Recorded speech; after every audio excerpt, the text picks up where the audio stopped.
Hai, kembali lagi bersama Mas saya Bun, bersama Kuita, Nadia dan Dokter Vetsi.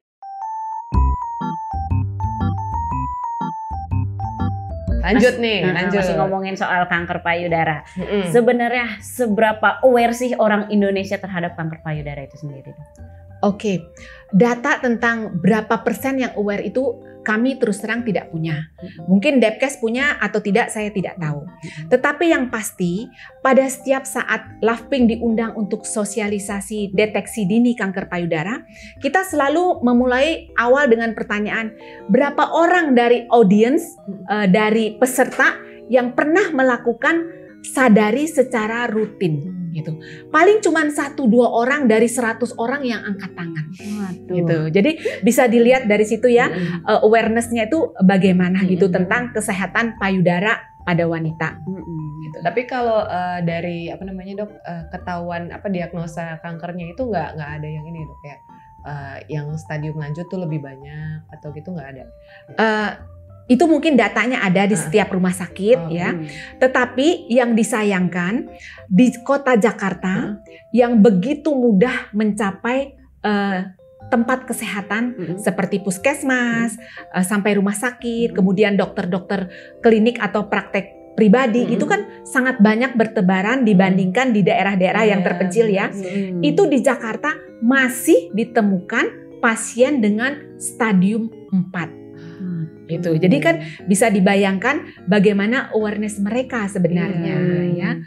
Tapi yang seperti yang Mbak katakan, mungkin salah satu penyebabnya adalah rasa takut, rasa segan, dan jangan lupa pada sebagian wanita itu merupakan suatu tabu. Betul ya, untuk mengatakan bahwa ada kelainan nih di payudara saya, itu sesuatu hal yang sangat tabu dan memalukan. Dan ini yang kita mau visi misi LAVPING untuk mau mengatakan bahwa itu tidak tabu.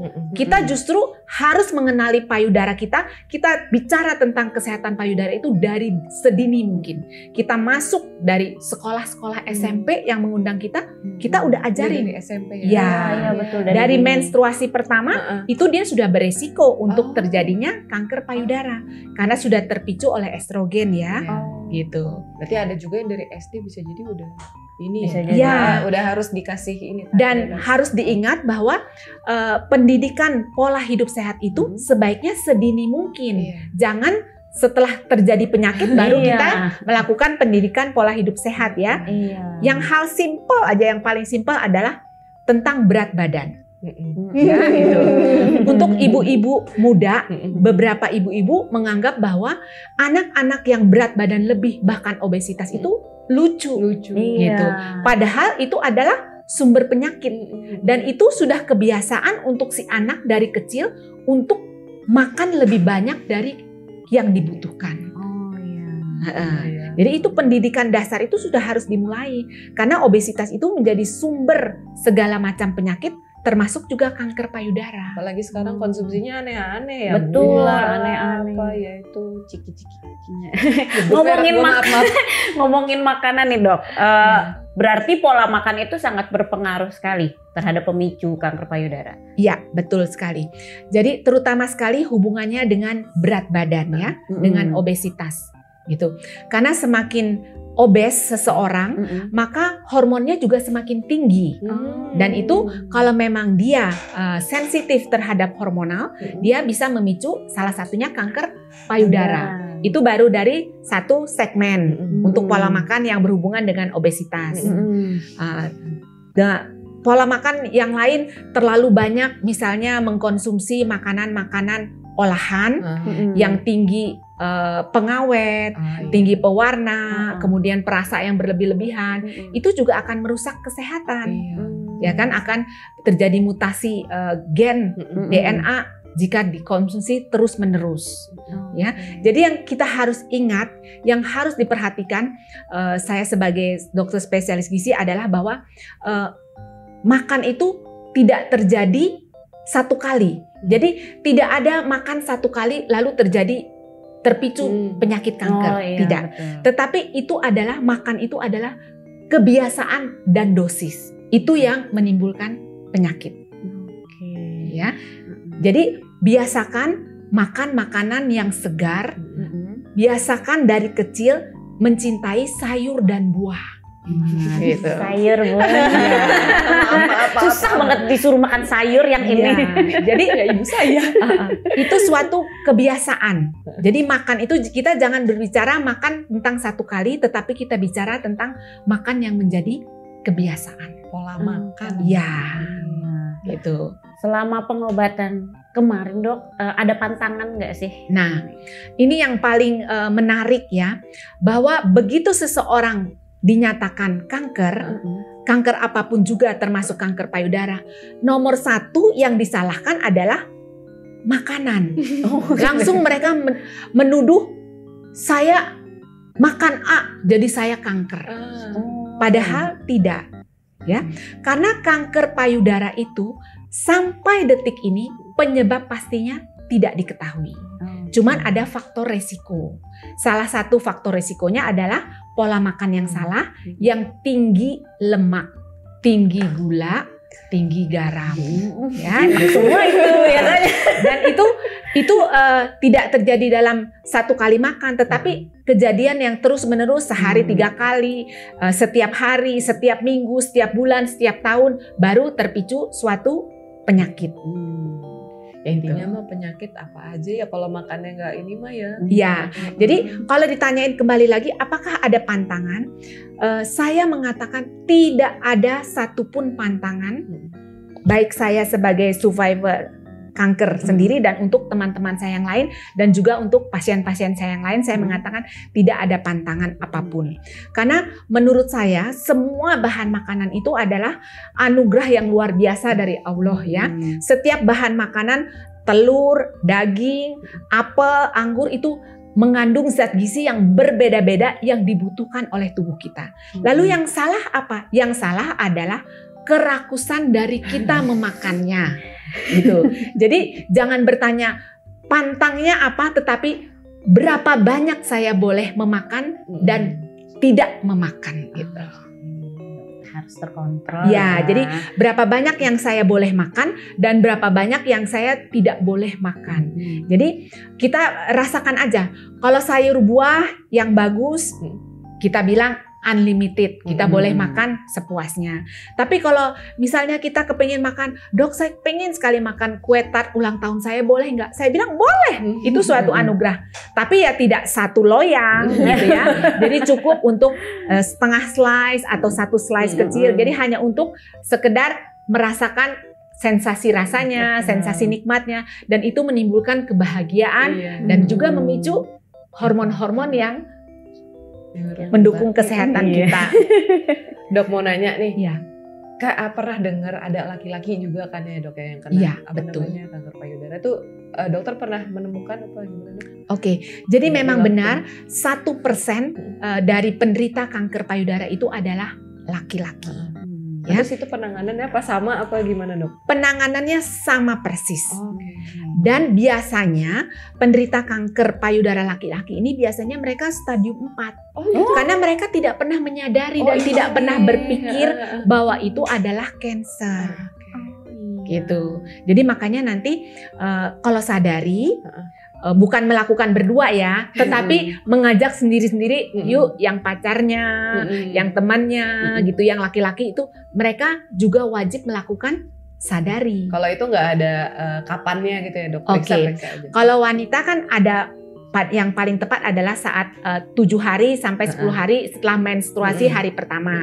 Kalau laki-laki tentukan saja tanggal yang paling menyenangkan setiap bulan. Misalnya tanggal gajian, jadi setiap tanggal gajian lakukan sadari. Atau setiap tanggal kencan pertama. Tanggal pernikahan mungkin kurang menyenangkan ya. Waduh, bagaimana? Mungkin kencan pertama lebih menyenangkan, lebih diingat gitu. Jadi tanggal ini pun berlaku untuk wanita-wanita yang sudah menopause. Jadi walaupun sudah menopause, tetap bisa kena kanker payudara dan tetap wajib melakukan sadari. Bener nggak sih dok, kawat bra itu memicu kanker? Oke. Sampai saat ini tidak ada literatur yang mengatakan bahwa payudara yang disangga dengan bra yang menggunakan kawat itu bisa memicu kanker. Tetapi yang pasti jika ukuran bra tersebut tidak sesuai, terutama sekali kesempitan, itu pasti membuat payudara kita menjadi tidak sehat. Ya, baik aliran darahnya, aliran limfonya menjadi tidak sehat. Kita juga merasa tidak nyaman, merasa sesak napas. Ya, jadi lama-lama itu betul-betul menimbulkan problem kesehatan untuk kita, baik mulai dari tulang belakang apa semua. Jadi kalau kita perhatikan wanita-wanita di negara maju itu dulu. Profesor saya itu waktu saya masih kuliah bilang begini, kalau ingin mengetahui seorang wanita itu benar-benar punya uang atau tidak, itu lihatlah dari pakaian dalamnya. Katanya begitu. Karena kalau orang yang mempunyai uang berlebih, dia pasti membeli pakaian dalam yang indah-indah dan selalu berganti. Tapi kalau dia punya uang pas-pasan, dia hanya memperhatikan pakaian luarnya aja duluan. Ya, itu nyaman dulu. Iya. Jadi kalau di luar negeri kita disarankan, sebenarnya juga di sini disarankan gitu ya. Setiap 6 bulan sekali kita mengganti ukuran bra kita sesuai dengan berat badan. Iya. Karena berat badan kita naik pasti lingkar dada, kemudian ukuran bra kita juga naik. Tapi kalau di Indonesia tidak. Tunggu warnanya pudar atau robek dulu baru ganti Kawatnya udah keluar dulu. Cucinya jangan pakai mesin cuci itu. Ya kan biasanya males. Yang benar itu adalah untuk kesehatan payudara itu setiap 6 bulan sekali kita menilai ulang apakah bra kita ini masih cocok untuk menjaga kesehatan payudara kita. Jadi saya orang-orang juga belum aware juga yang ngukur apa buat bra gitu. Iya, kayak yang penting cocok aja gitu. Betul. Dan harganya yang cocok ya. Betul, harganya dulu baru ukurannya. Jadi mereka lebih senang membeli baju luar daripada pakaian dalamnya. Betul. Padahal pakaian dalam itu sangat-sangat penting dan sumber penyakit dibandingin pakaian luar. Tapi kalau nggak pakai sama sekali gitu lebih bagus nggak sih, Dok? Disarankan pada waktu kita tidur kita tidak usah menggunakan bra. Emang lebih enak juga sih. Iya, enak sih. Nah, terus Dok, bener nggak sih deodoran bisa memicu kanker? Oke. Sampai hari ini juga tidak ada tuh. Jadi itu adalah mitos, ya. Tetapi ada beberapa orang yang menyarankan bahwa pilihlah deodoran yang memang yang produk organik dan alami. Jadi jangan terlalu banyak yang mengandung bahan kimia. Karena siapa tahu kita termasuk tipe yang iritasi, tipe yang sensitif. Nah, itu bisa lama-lama juga bisa menimbulkan penyakit yang berlebih-lebihan ya. Mulai dari rasa gatel, kemudian borok, kemudian bisa sampai zat-zatnya itu yang kita tidak tahan atau bahan kimia itu bisa masuk juga beredar ke peredaran darah kita. Jadi lebih baik pilih dari bahan-bahan yang alami. Tapi kalau untuk langsung memicu kanker itu tidak. Iya.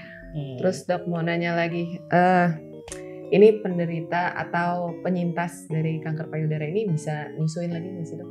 Oke.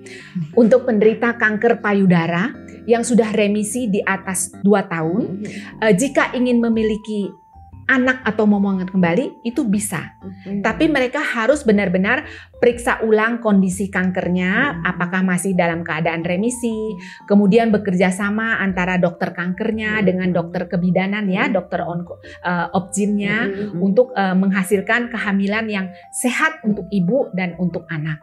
Pada waktu anaknya lahir, jika payudaranya tidak dimastektomi, itu masih bisa menyusui, terutama payudara yang sisi yang tidak kanker. Itu kayak ini bukan hal yang barengan gitu ya, Dok? Tidak.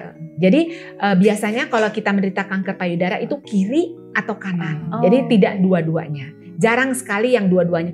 Ada, tetapi sangat-sangat jarang. Pola makan yang paling bagus nih gimana, Dok? Untuk mencegah dan pas sambil pengobatan gitu ya. Oke. Jadi pola makan yang paling baik untuk semua individu yang sehat atau yang sedang terapi ataupun siapapun yang ingin sehat itu adalah pola makan yang seimbang sesuai dengan kebutuhan. Ya. Jadi kalau bisa kita tidak skip salah satu dari bahan makanan, apakah itu kita skip karbohidrat, skip lemak, skip protein, tidak. Kita makan semua tapi dengan ukuran yang seimbang dan sesuai dengan kebutuhan. Ya, mengenai saya akan bahas satu persatu. Misalnya mengenai karbohidrat, kita tetap harus makan karbohidrat, tetapi lebih baik kita memilihnya karbohidrat yang kompleks, yang banyak terdapat dalam buah-buahan dan biji-bijian, dibandingkan kita makan karbohidrat yang langsung dari tepung-tepungan atau gula-gulaan. Ya, jadi tetap kita makan karbohidrat. Jangan mengatakan saya tidak mau karbohidrat, itu tidak mungkin. Kemudian juga jangan membenci lemak, karena lemak itu juga dibutuhkan oleh tubuh. Gitu. Sel-sel saraf kita, sel-sel otak itu membutuhkan lemak gitu. Jadi tetapi kembali lagi kepada pemilihan yang bijaksana. Pilihlah lemak-lemak yang baik untuk kesehatan kita. Misalnya dari lemak-lemak biji-bijian, alpukat gitu ya, Dok. Ya, dari buah alpukat, dari biji bunga matahari, kemudian jadi kita hindari lemak-lemak yang berasal dari lemak daging merah gitu. Itu lemak yang merusak tubuh kita. Jadi kita tetap boleh makan lemak. Begitu juga dengan protein. Dikatakan bahwa, "Dok, sejak saya sakit, saya tidak mau lagi makan protein hewani." Oh, jangan. Nanti apalagi kalau sedang terapi, nanti akan terjadi anemi. Jadi kurang ya, kurang hemoglobinnya, kurang darah merah kalau istilahnya gitu. Kita tetap makan, tetapi kita memilih. Kalau dulu kita makan daging merah, setiap kali makan hanya mau daging merah dan berlemak. Sekarang kita memilih. Saya tetap makan daging merah, tetapi saya batasi jumlahnya. Paling hanya seminggu 2 kali, dan saya memilih yang tidak berlemak. Kemudian satu lagi yang harus diperhatikan, saya memilih memasaknya yang sehat. Ya, kalau dulu paling enak daging berlemak dibikin steak, ya. Sekarang saya memilih daging tanpa lemak dimasak sup dengan sayur-sayuran. Gitu.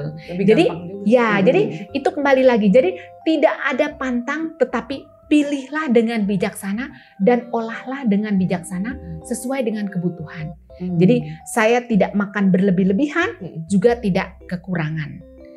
Yang kedua adalah usahakan dalam kondisi yang segar.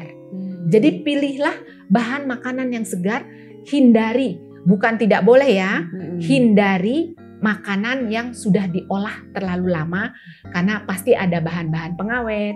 Kemudian vitamin dan mineralnya juga jauh lebih rendah daripada bahan makanan yang masih segar. Ya.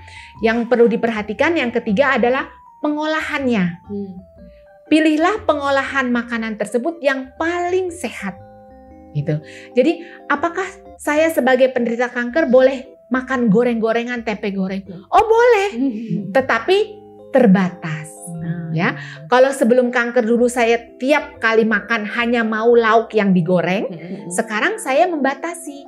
Sehari cuma 1 kali yang ada gorengannya 1 potong, atau seminggu cuma 3 kali gitu. Sisanya lebih banyak yang saya makan raw food, misalnya salad atau lalapan gitu, yang prosesnya minimal, proses pemasakannya, kemudian lebih banyak dikukus atau direbus, kemudian ditumis, kemudian atau jika makan bakar-bakaran boleh tidak? Tetap boleh, tetapi yaitu kembali lagi, pilihlah yang paling bijaksana dan sehat. Saya tetap makan bakar-bakaran, tetapi mungkin bakar-bakarannya tidak langsung di atas bara api, tetapi dibungkus dengan daun pisang, jadi lebih pepes gitu ya. Kemudian juga menghindari pembakaran yang terlalu lama, jadi sudah setengah mateng gitu, baru hanya untuk mendapatkan aroma bakarannya aja. Iya, jadi tidak seperti dulu lagi berebutan untuk mencari si daging hangus gitu ya, karena memang paling nikmat gitu. Ternyata nikmat membawa sengsara. Iya, betul sih. Dan juga yang terakhir adalah membiasakan 50% dari yang kita konsumsi setiap hari adalah sayur dan buah. Itu dia, ya, bertahap. Dan ini harus jangan dimulai sejak kita sehat, sejak kita sakit gitu. Tapi dimulai dari sejak kita sehat, dimulai dari sejak dini, dari memberi makanan empati pada anak-anak kita, itu kita mulailah kasih cemilannya itu berupa sayur dan buah. Jadi mereka sudah terbiasa dengan rasa sayur dan buah, sudah terbiasa mencintai sayur dan buah. Harus dimulai dari dini. Gitu. Ya, banyak buah di sini lagi ya. Iya. Nggak susah nyari buah. Banyak, tapi yang dicari bukan buah, yang dicari gorengan ya. Gerobak sebelahnya gitu ya. Iya. Itu dia. Kalau toh mencari buah, yang dicari buahnya yang manisan, ya, bukan yang buah udah diolah segar. apa, iya, Yang benar, sudah goreng. ditambahkan gula, sudah ditambahkan zat Iya, pewarna. Pisang goreng udah bukan buah. Udah gorengan. Ya. Jadi itu semua pendidikan itu dimulai dari dini dan dimulai dari rumah. Jadi kayak gitu juga nggak bakal jadi obesitas gitu ya. Iya, Iya. kalau udah dibiasain. Ya, karena sudah tahu bahwa makan itu sesuai dengan kebutuhan, tidak berdasarkan keinginan lidah, tidak berdasarkan kemauan saja. Terima kasih sudah mendengarkan kami bercakap-cakap bersama Dr. Patsy. Semoga kita semua diberi kesehatan ya Bunda ya. Amin. Semoga semuanya lancar. Betul. Sampai jumpa ya di masa ya Bun berikutnya. Ya, terima kasih Dr. Patsy. Terima kasih dok, mudah-mudahan manfaat ya. Ih, manfaat Sehat banget selalu. dong. Manfaat Sehat selalu banget. dokter. Dadah. Sampai jumpa. Dadah.